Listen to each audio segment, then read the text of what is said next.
Alisa temi kadeo betoma wedele ba dondundon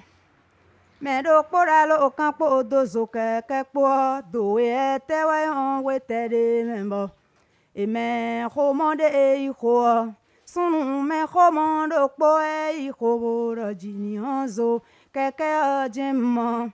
boto pe video po ai kho rojini onzo keke ajemmo boto pe video po ai kho rojini onzo keke ejenu kan nona bodo nu time gban lo pade oniyan so keke ajemmo nemi na be khoe asan dondun don na rezon era igere tarun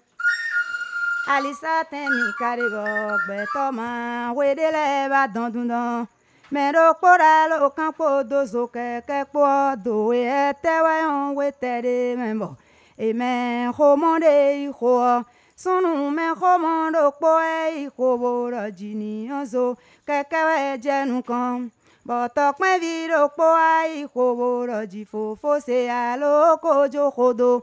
nona bodo nu time gban lo pade oni onzo keke ajemmo èmi na be khoe asan dondun don na rezon ere ingere tanun ona rezon mi na gletanu e na rezon ere in kolona nu vovo e don chawe we mele e kare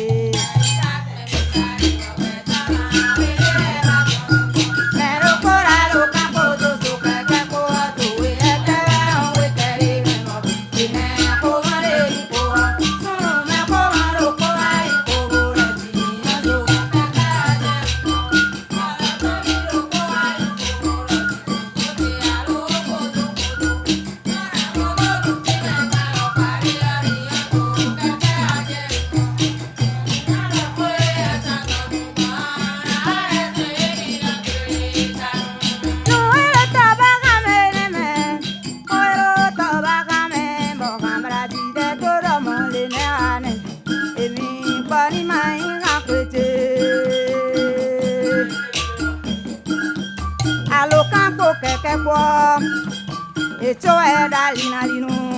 alivovo nu e kade emi le suno emi mamo le keke ayindagbe o mojan lo kaka ayindagbe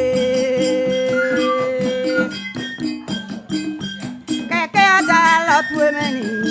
ami idemi ja lo tu eme o fide jolo me kano yo e so gele nu e kano yo Savalu jo e okuki mapi ali enu keke de o enen aloka emi no mo kredi la lo tu eme o fo fe pon nenu de po won o pala ku e kanu iwe oye voto me o pepe okun soja si tan pegbe o ali enu aloka de o enen kun kado mo boraji ozo keke ekun o ekun imo wenda o me uto pentele o mi ma se a